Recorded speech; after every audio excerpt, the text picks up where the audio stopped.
할렐루야. 굿TV 세상을 보는 창 오색 오감을 시청하시는 시청자 여러분, 오늘 여러분들께서 함께 이 강의를 들으시고 큰 은혜와 복을 받으시기를 주의 예수 이름으로 축원합니다. 저는 종신대학교 평생교육원 책임교수 김원유 목사입니다. 오늘은 기독교인 가정에서 느껴야 할, 그리고 또 기독교 가정들이 알아야 할 불안정 애착이라는 그 단어들, 그래서 그러한 가정들에 대해서 함께 우리가 나누고 하나님 애착으로 치유받는 그런 시간을 같이 갖도록 하겠습니다. 제가 이거를 설교를 하거나 강의를 할 때 주로 사용하는 본문이 딱 보면은 알 수 있을 정도로 하나님 애착. 이 하나님 애착이라는 단어는 모 대학교 교수님께서 사용하시는 전문가적인 어떤 언어가 되기도 하는데, 그 말씀이 맞는 것 같아서 이 말씀을 함께 나누도록 하겠습니다. 같이 한번 읽어보실까요? 광야에서도 너희가 당하였거니와 사람이 자기 아들을 아음같이 너희 하나님 여호와께서 너희의 행로 중에 너희를 아느사 이곳까지 이르게 하셨느니라. 하나, 이 일에 너희가 너희 하나님 여호와를 믿지 아니하였도다. 그는 너희 앞서 행하시며 장막 칠 곳을 찾으시고 밤에는 불로 낮에는 구름으로 너희의 행할 길을 지시하신 자신이라. 아멘. 네, 광야라는 단어가 나오고요. 그리고 또한 자기 아들을 아음같이 안아주신다라는 단어가 나오고요. 그리고 앞서 행하시면서 장막 칠 곳을 찾으시고 불로 낮에는 구름으로 너희의 행할 길을 지시하신 자신이라. 이렇게 나와 있어요. 그래서 이 말씀들을 중심으로 모든 단어들이 여호수아에도 그렇고, 그리고 모든 단어들이 두려워 말라가 365번이 나오게 되죠. 예수님을 믿고 구원 받고 교회를 다니고 하나님께서 복 주시고 지켜주심을 믿는다고 하지만 그 믿음의 기간이 언제까지일까요? 개인적인 종말에는 죽을 때까지입니다. 그리고 우주적 종말에는 예수님이 다시 오시는 날까지 이 기간이 광야 기간이 될 것입니다. 성경에서 나오는 상담이나 치유학적으로 본다면 인격이 온전해질 때까지 광야가 될 것입니다. 아니면 정말로 온 가정이 다 예수님 믿고 구원받은 그날까지가 광야가 될 것입니다. 광야의 특징이 무엇입니까? 그걸 우리는 이제 중간 상태라고 그러는데, 애굽에서 벗어나 가나안 땅에 이르기까지의 40년 생활, 그것에는 혼란이 있고 불안과 두려움이 많고, 그리고 또한 전쟁이 있고, 그리고 수많은 죄들이 있고, 이러한 가운데서 겪는 과정이옵니다. 그런데 하나님께서는 그들을 안으셨답니다. 그리고 하나님은 그들의 손을 잡으셨고, 하나님은 이스라엘의 진로를 위해서 불로, 불기둥으로, 구름기둥으로 인도해 주셨답니다. 그 구름기둥과 불기둥이 무엇입니까? 하나님의 임재의 모습입니다. 그리고 또한 지켜주시는 하나님의 은혜를 표현하는 것입니다. 여러분, 그 부분이 뭐냐? 하나님이 우리를 안으셨다라는 것이죠. 자, 그러면 애착 행위들, 대개가 이제 상담과 그리고 또한 아동 상담, 그리고 또한 발달 심리학, 이런 데서 주로 쓰는 말이 이제 애착이라는 단어를 쓰는데요. 첫째가 만진다, 터치라는 의미가 있어요. 두 번째로는 안는다, 허그라는 의미가 있죠. 세 번째로는 입을 맞추다, 이렇게 얘기했어요. 그리고 또한 성인들에게는 성적 애착이 있습니다. 그리고 손을 잡는다, 악수를 한다, 이런 뜻에서 hand in hand이라는 단어를 쓰죠. 하나님께서는 우리를 만져주시고, 그리고 또한 안아주시고, 그리고 또 하나님은 우리에게 입을 맞춰주시고, 또 성적 애착은 뭐 하나님과의 관계는 그건 아니지만 주님은 우리와 하나 되셨다, 이런 의미를 자꾸 부여하시죠. 그리고 또한 하나님은 우리의 손을 잡으셨다. 그래서 성경에는 애착이라는 행위들이 여러 가지 것으로 통용되고 있습니다.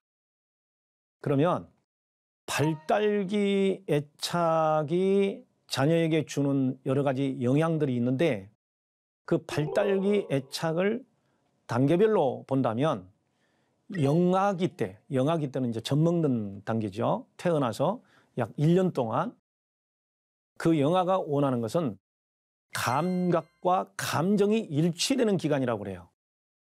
삐아제 같은 경우는 감각과 감정이 일치되는 감각기 이렇게 이야기를 합니다. 그 감각기는 느끼는 감각이 감정입니다.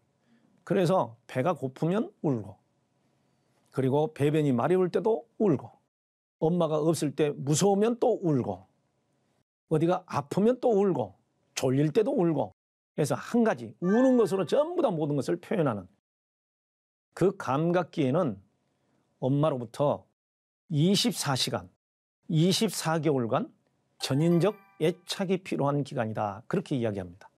그래서 전적 애착이라는 것은 눈을 마주치는 것, 안아주는 것, 쓰다듬어 주는 것, 젖을 주는 것, 모든 아이에게 생존에 필요한 모든 것을 해주는 것을 전인 애착이라고 이야기합니다. 여기에는 이제 유명한 하인츠 콧이라든지 그 다음에 또 위니캇이라든지 이런 유명한 이제 발달 심리학자들의 어떤 그 의견이 있지요. 그 다음에 이제 유아기 때는 일단 아이는 유아기 때는 감정을 스스로 표현할 줄 알고 단어들을 알고 그리고 엄마에 대해서 자신의 표현을 할 수 있는 그런 기간이기 때문에 감정소통, 상호작용, 이래서 인터랙션이라는 단어를 씁니다. 그 감정소통은 아이가 어떤 감정, 슬픔을 이야기할 때 슬프구나, 화가 났을 때 화가 났구나, 즐거운 소리를 지를 때 즐겁구나, 기분이 좋구나 이렇게 소통을 하고 그 다음에 두 번째로는 무엇 때문에 그렇게 슬픈지 물어보게 되고 무엇 때문에 그렇게 화가 났는지 물어보게 되고 거기에 대해서 또 엄마도 같이 느낌을 말하고 아빠도 그 느낌을 말하고 유치원에 갔을 때는 유아원에 갔을 때는 선생님이 또 그렇게 말해주고 이렇게 감정 소통을 하면서 정서적인 성장이 이루어진다는 거죠. 그리고 발달기 애착의 이제 가장 중요한 아동기 그때는 이제 7세부터 학교에 들어가서 초등학교 5학년 될 때까지는 의사소통이 굉장히 중요한 애착이 됩니다. 그래서 의사소통의 특징은 감정도 물어보고 의견도 물어보고 그래서 거기에서 박수를 쳐주고 지지해주고 나도 이렇게 생각한다고 자신의 의견을 말할 때 이 아동들은 자존감을 가지게 되고 자신감을 가지게 되고 어떤 일을 잘 해내서 칭찬을 들을 때 자기 효능감을 가지게 되고 그러면서 자긍심을 가지게 되면서 미래에 대한 창의적인 생각을 가지게 되죠. 그래서 이 발달기 애착은 영아기, 유아기, 아동기 그래서 아동기는 사실 청소년기까지도 다 포함이 되는 것으로 우리는 알고 있습니다.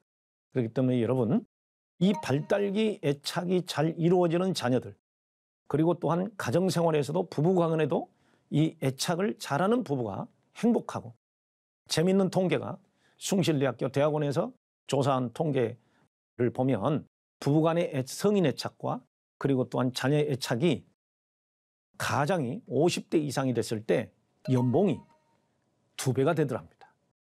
여러분 돈을 많이 벌고 싶으면 애착을 잘하십시오. 행복해집니다. 자, 애착장애의 종류들이 있습니다.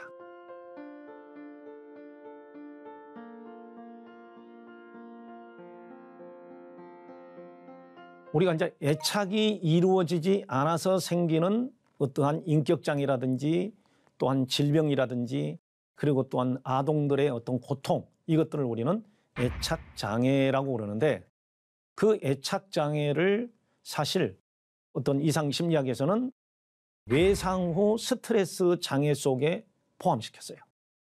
그래서 어린 시절부터 지속적으로 애착이 이루어지지 않고 안정애착이 이루어지지 않고 고통 중에 있으면서 성인기가 되었을 때 우울증이 오거나 그리고 또한 인격장애가 오는 그러한 것을 외상 후 스트레스 장애의 결과라고 그렇게 이야기를 하고 있기 때문에 제가 이 애착장애의 중요성을 이 두 가지로 말씀을 드리고 있는 것입니다.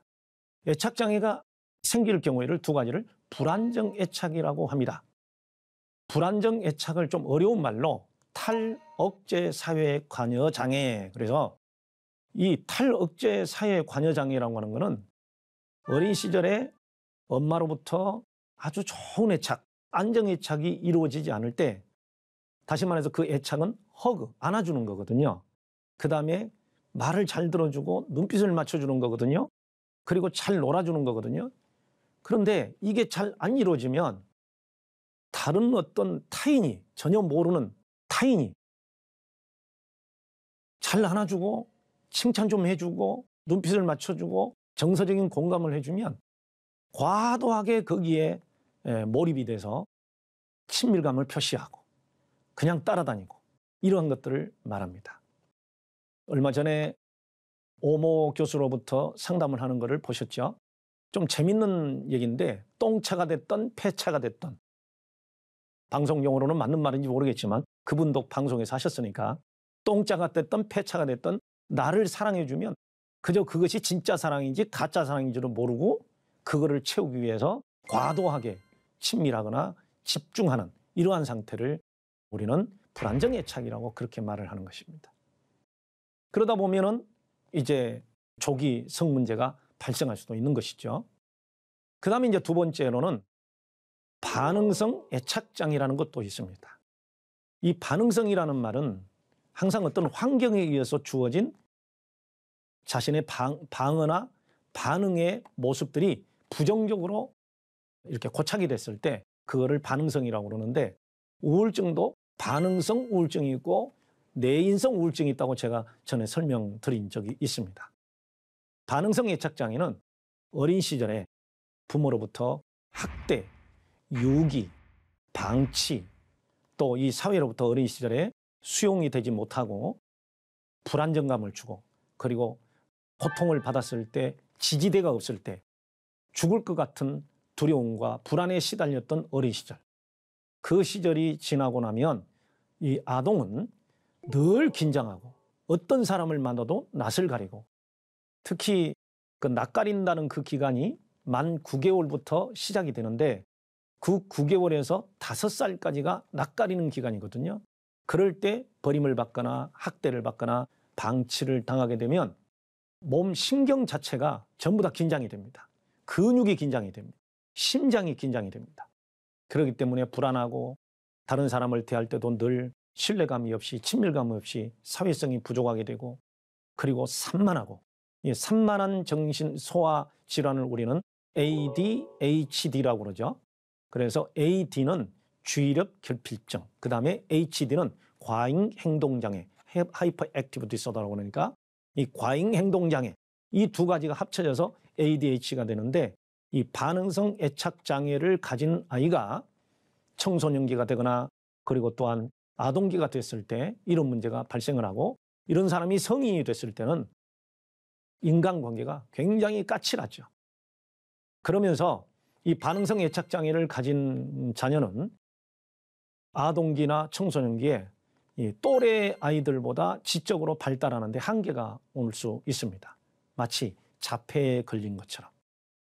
그러면서 먹는 것도 까칠해서 잘 먹지를 못해서 체중이 줄어가는 그러한 경우도 발생하게 되는 것입니다. 여러분, 어린 시절에 하나님께서 우리 사람에게 주신, 또한 짐승들에게 주시는 최고의 축복이 뭐냐? 엄마 품에 안겨 있는 것입니다. 엄마의 젖꼭지를 물고 안정감을 느끼는 겁니다. 엄마의 눈빛을 보고 편안한 것입니다. 그리고 제2의 공헌자인 아버지의 눈빛과 그리고 자상한 그리고 보호하는 아버지를 보면서 마음은 안정을 갖게 되고 애착의 평강을 가져오게 되는 것입니다.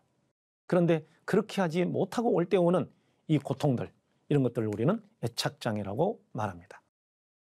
그 좋은 애착의 결과 아니면 불안정 애착의 결과, 어떤 결과가 올까요? 화면을 보시면 여러분들은 아마 두 가지가 딱 여러분의 모습을 그대로 나타낼 것이고, 지금 여러분이 양육하고 있는 자녀들이 왜 저렇게 불안정하고 힘들어할까를 볼 수 있을 것입니다.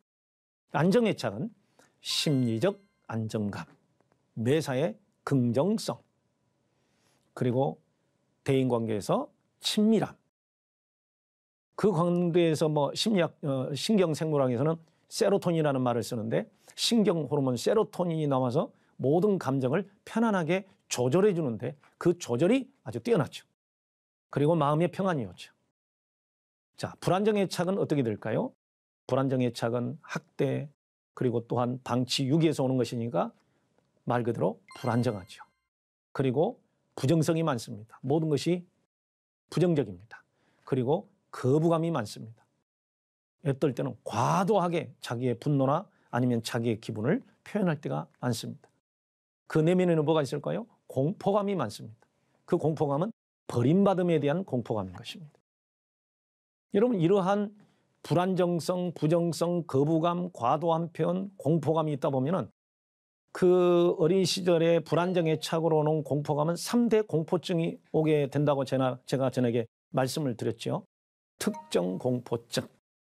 부모로부터 보호받지 못하여 갑자기 어떠한 특정한 장소, 특정한 대상, 특정한 짐승, 특정한 사람에게 학대를 당하거나 공격을 당했을 때 오는 그 공포증이 평생을 가게 됩니다.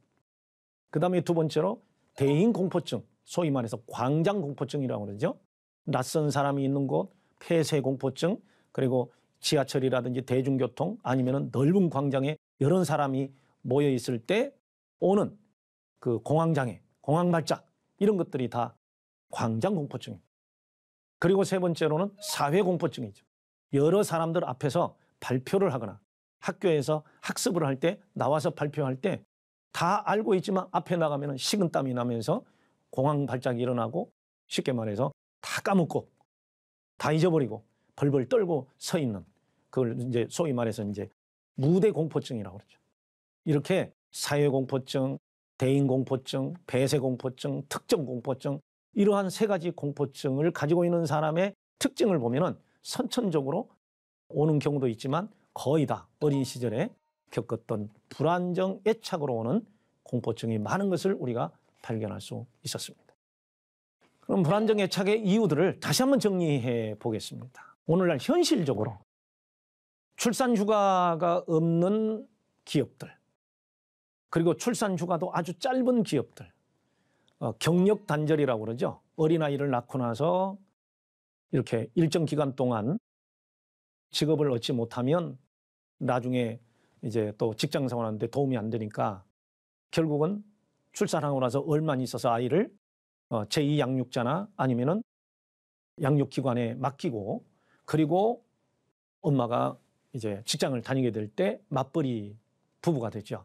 다시 말해서 24개월이 안 됐는데 조기 분리 이런 경우, 그리고 어린 시절에 부모를 사별하거나 엄마를 사별했을 경우, 그리고 주 양육자가 이러한 이유로 집에 없는 경우, 또 아이를 버리고 나가버린 아주 나쁜 엄마, 이런 밑에서 자란 아이는 어떨 때는 탈억제 사회 관여 장애가 있어서 자기를 조금이라도 양육하는데 안아주기도 하고 그리고 사랑해주면 거기에 폭 빠져서 과도하게 내가 이렇게 하지 않으면 버림받을 거야, 이런 생각 때문에 과도하게 친밀을 표시하는 탈억제 사회 관여 장애, 다시 말해서 아까 불안정 애착 장애 이렇게 이야기가 나오는 거고요. 부부간의 갈등과 폭력, 가학적 양육, 그래서 아이를 때리지 마라, 혼자 두지 마라, 바꾸기지 마라, 이 세 가지가 이제 아동 학대 금지거든요. 혼자 두지 마라, 때리지 마라, 그리고 바꾸기지 마라. 이 세 가지의 아동 학대가 있었다면 그것은 반응성 애착장애로 갈 확률이 그만큼 많아지는 것입니다.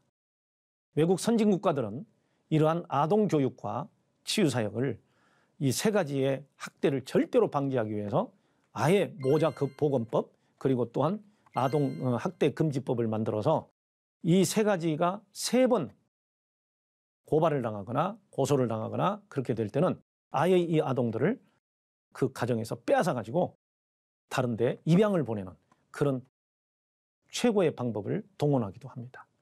그만큼 아동기의 애착은 중요한 것입니다.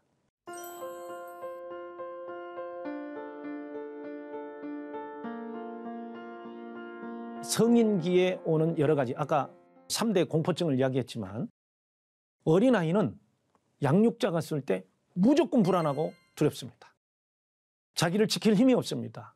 미래에 대해서 알지도 못합니다. 그렇기 때문에 학대했던 사람에 대한 두려움, 삶에 대한 두려움이 넘치게 돼서 이게 조절이 안 돼서 나중에 공포증이 오고요. 그리고 두 번째가 상실감이니까 이 상실감은 거절감도 같이 포함합니다. 버림받음에 대한 두려움. 상실감은 잃어버릴 것에 대한 두려움. 나를 떠나는 양육자에 대한 그러한 감정. 이런 것들이 상실감입니다. 그리고 세 번째 신경증적 반응이라고 하는 것은 신경계통에 손상이 오는 겁니다. 다시 말해서 뇌신경에는 우리를 보호하는 편도체가 있고 그 다음에 단기 기억을 하게 하는 해마라는 부분이 있습니다. 이 두 기억들이 남아있어서 저 사람은 나를 버릴 거야? 그래서 너는 어떻게 해? 그러다 보면 자율신경에서도 스트레스 호르몬이 나오게 됩니다.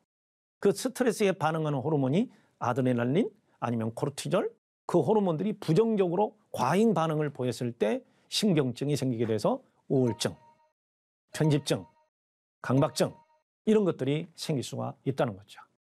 우리 전인상담에서는 3대 신경증적 반응을 강박성 인격, 그리고 편집성 인격, 너무 불안해서 의심하는, 그 다음에 세 번째가 우울증. 심리학에서는 이거를 기분에 관련된 장애, 그래서 우울증, 그 다음에 조울증, 그리고 또한 여성들의 불안에 대한 반응들, 우울증들, 그 다음에 자살, 이 네 가지를 전부 다 이렇게 이야기를 하고 있습니다. 그 다음에 네 번째가 이제 반항성 행동이 나오죠. 애착 불안이 있는 자녀들은 나중에 커서도 믿음이 없고 많은 사람들에 대해서 다 싫어. 엄마도 싫어, 아빠도 싫어, 다른 사람 다 싫어. 그러다 보면 반항성 품행 장애를 가져올 수 있습니다. 결국은 이런 것들이 치료되지 않고 성인이 됐을 때는 정신적 질병에 시달리게 되는 그러한 일들이 많이 옵니다. 성경은 이렇게 말합니다. 신명기 30절에 무서워하지 마라, 두려워하지 마라. 내가 싸우리라. 31절 너를 내가 안고 있느니라. 아까 우리가 말씀을 읽었죠. 무서워하지 마라, 두려워하지 마라. 내가 싸우리라. 너를 안고 있느니라. 역대하 20장에도 이 싸움은 내 싸움이 아니다. 너희의 싸움이 아니다. 내가 해야 될 싸움이다. 너희는 싸울 것이 없다. 나를 믿기만 해라. 이 얼마나 큰 애착입니까?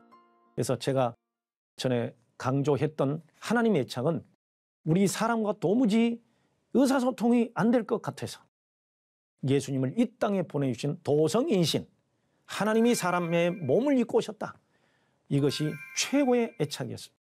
그래서 그 아들 예수께서 말씀이 육신이 되어 우리 가운데 거하시는 그 애착, 오늘 그 애착으로 하나님께서 우리를 치유해 주시는 것입니다. 하나님은 우리를 안고 계십니다. 믿으시기 바랍니다. 다음으로 넘어가서 그러면 예수님은 어떻게 애착을 하셨을까요? 마태복음 보면은 예수님의 분노가 나옵니다. 아이들이 내게 오는 것을 금하지 말라. 그러면서 분이 여기시고 그들이 오는 것을 막지 않으시고 안아주시고 만져주셨습니다. 마가복음 10장 16절에 안아주셨습니다. 그리고 안수하셨습니다. 아까 말씀드렸듯이 요한복음 1장 14절에서는 말씀이 육신이 돼서 우리 가운데 거하시게 됐습니다.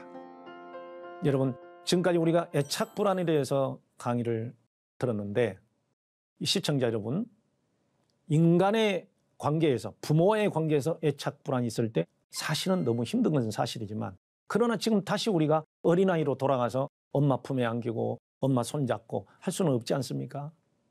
그로 인해서 생긴 여러 가지 역기능과 정서적인 문제가 있다면 우리의 기도는 이렇게 해줘야 될 때 하나님 애착으로 그 부분을 채워주시고 치유해 주실 것입니다. 같이 한번 기도해 봅시다. 하나님 아버지, 저희 가정이 애정 결핍과 애착 결핍으로 인하여 많은 고통 중에 살았음을 고백합니다. 저희는 신뢰감과 친밀감, 안정감이 없어서 불안과 좌절에 시달릴 때가 많았습니다. 오늘 이 고통의 원인이 불안정한 애착으로 인하여 또한 애정으로 인하여 발생한 것을 알았습니다. 이제 주님 애착으로 채우셔서 평강과 희락이 넘치게 하여 주시기를 예수님의 이름으로 기도합니다. 아멘. 하나님의 말씀으로 세상을 이해하고 바라보는 마음의 창이 여러분 안에 열리기를 소망하며 이 시간 마치겠습니다. 축복합니다.